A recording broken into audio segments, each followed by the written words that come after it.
major like habits I'm trying to form. Go to sleep at a specific time, and I never bring my phone into my bed anymore. Okay. Because that, for me, the phone addiction is so bad, bro. So one thing I got from the book Atomic Habits is the change. So when I'm studying for my classwork or whatever, I have a habit of start scrolling. Like, because I'm not as fully interested, I start scrolling. I'm like, oh, man. It's disgusting. I don't want to buy. So now what I do, I turn my phone off. I leave it in another classroom. Yes. I try to limit that. And I'm like, oh, shoot, I got 2-3 chapters in. Who would have thought? Mm-hmm. You know, but I do bring my phone in at night. That's my alarm. Yeah. But I bring it in my room. I just don't put it on my bed. Because if I'm in my bed with it, come on, like, remember scroll. And then an hour goes by, you don't realize. That's the time you would have been sleeping. Yeah. And it's because you were you should be sleeping. Right. You don't look at it as lost time. It's like, I'm just chilling in my bed. And you don't get the time. One thing Giovanni Ruffin said, as another trainer I look up to, time is not refundable. Not at all. So now when I'm studying, I'm like, all right, I got to get this degree. I got to get this XYZ done for my training. I'm like, yo, I just scroll for 10 minutes. That's great for your views.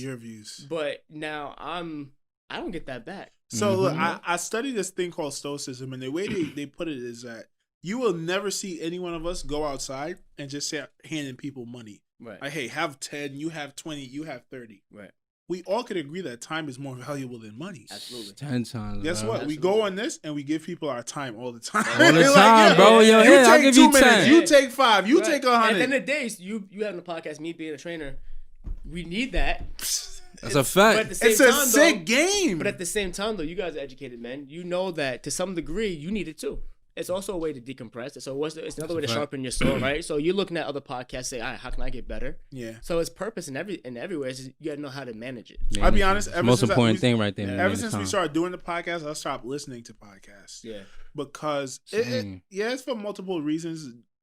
Like, you know what I mean? I don't want to have these people in my head and copy them. Right. But also, I'm just trying to. I hate this phone, bro. I get disgusted with myself. Right.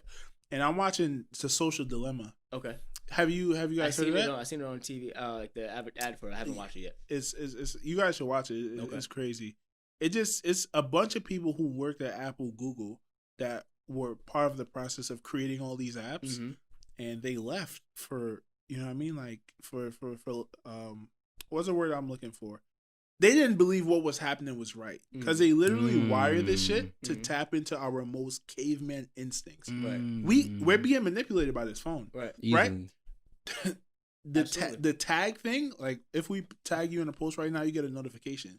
That was specifically engineered to get you on that phone, even when you didn't want to be on it. Right. All these notifications is literally engineered, and we all do it. So it's hard. Like if someone is doing crack, you see, okay, that person is doing crack. Yeah, he's fucked up. But they glorify it. Yo, you got 100 mentions today. Keep it up. Yes. Keep it up. You got 85 likes. Like I know, like I have a video that has 2.2 million views and over 1,000 something likes, and I post something of me working out in the morning. It's like 100 likes.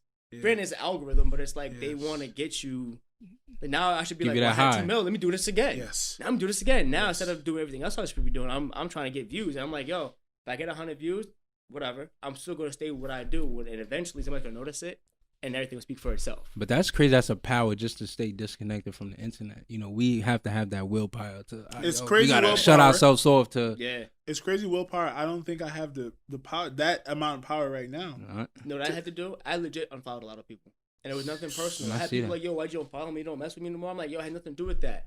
But I need to start shaping what I see. So if I'm going to spend time on this thing, I need to see something that's going to motivate me. All right, is it something about financial literacy, something fitness related, something, you know, that's going to really, all right, I like that. How can I apply it to myself? Or is it, hey, happy 4th with me and Shorty? Yeah. We could be best friends. But I don't need to see that because at the end of the day, that's just me tapping you and feeding into your addiction in terms of, you know, that acknowledgement. So I literally don't follow a lot of people. And it's not, like I said, it's not nothing to do with gaining views or gaining likes. It's just say, hey, if you're not helping me get to my end goal, you could call me. You can text me. You can FaceTime. You can send me an email. You don't need to hit me on social media. It's a whole different world here. If you got my number, this is a whole different world here. Right. And also, it's good for the business aspect of it, of the let's say the follow account. But it's not good just to be looking at something that's not going to add value to you at all. You have a daughter. Does she watch TV on like iPads and stuff like that yet? No. She's not really into the phone? No, like we'll like in the beginning we'd watch like Sesame Street and Baby Einstein a little bit in the morning. Like when we first started going back, like when quarantine kind of ended, it's like, all right, you're going back to work. I'm doing this and third. We need like just a quick 20-minute window to entertain her. Yeah. But we don't stick her in front of a TV. Like when she's with me, I think I watched YouTube with her twice. But we don't want that to be like an addiction. My advice to you would be do not, you know what I mean? Your daughter is crying. She's a year old. Stick her phone or iPad in front of her. Yeah. A lot of fucking parents do that. Yeah. And you can see it's like, yo, that kid is addicted to that phone. Already. He is not happy if he doesn't have that phone. He don't even have his own phone and he's addicted. Right. Yes. And I know one thing I noticed, so like, if a light goes off, I get a text message, she'll reach for it because of the light. Not because if it's a phone. She doesn't know what it is. She's only 5 months. She doesn't know anything is really. But she'll like tap at it and we'll take it away and put it away. But then she has no need for it. Mm-hmm. When a camera's on her, she smiles. She knows what camera is. Mm-hmm. But other than that, we don't want to keep her. No. Like I read to her. Mom will read to her. Go on walks. I bring my daughter everywhere. Mm-hmm. I want her to feel, sense, like, build her senses and just build her awareness. Yes. You could come over right now, put my daughter in her hand. She's not gonna cry. Because she's been around so many people. She's seen trees. She's seen lights. She's heard sounds. So she'll be like, oh, it's another person. Unless she needs something like, oh, she's gassy or hungry, she'll cry. Mm-hmm. But for most time, people, we have family friends come over all the time and haven't met her yet. And she's like, hey, what's up? Like but that's because a lot of people just give you this. Here. Yeah. I don't want to deal with you. So they don't know what it's like to have person interaction. She knows how to hang out with somebody. She knows how to, all right, cool. I'm another person. This is let me feel your face. Mm-hmm. Let me look at you a little bit. Let me sniff you. Mm-hmm. All right, you're cool. You hanging out with dad. You hanging out with mom. All right. She falls asleep on all my friends that coming over. She's taking a nap on them. Really? Wow. Yeah. You know what I mean? But that's, like I said, that's that whole just keeping you exposure. And you have a daughter also, so putting that in her like, yo, social media and the phone is everything. And I hope that you keep that up as she grows up because young women are naturally insecure. I don't know what it is. You know what I mean? The way they look, how people perceive them, more than boys, I would say. And we've all went to high school. I'm sure we all had bad days in high school. Yeah. When you came home, you went home. You were around the people that you loved. Yeah. And you kind of forgot about it, right? You got into an argument with your friend. You got into a fight, whatever. Mm. These kids these days don't have that. No. They get home and school is still right here. Right. And honestly, school is right here now. And literally, and honestly, social media is probably more important than what goes on inside the school itself. Yeah.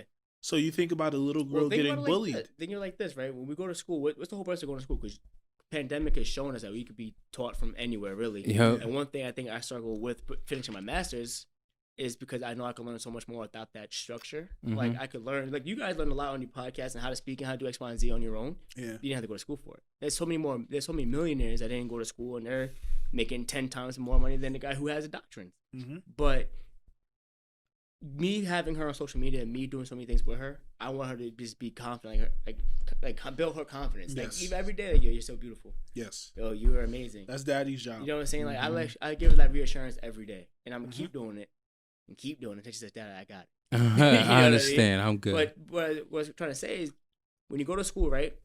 I don't know if you had classes where you're like, yo, I'm in social studies, I'm in English, and you didn't learn nothing. But you could look back, and you don't remember how to do the equation. You don't remember what happened in the First World War and the Cold War and who won and yada, yada, yada, yada. But you remember walking down the hall with your best friend. Mm-hmm. You remember that party. Mm. You learn more from your society and your social structures than you do from the actual textbook. Absolutely. Unless you're interested in that particular subject. Like I like social studies, so I used to pay attention in that.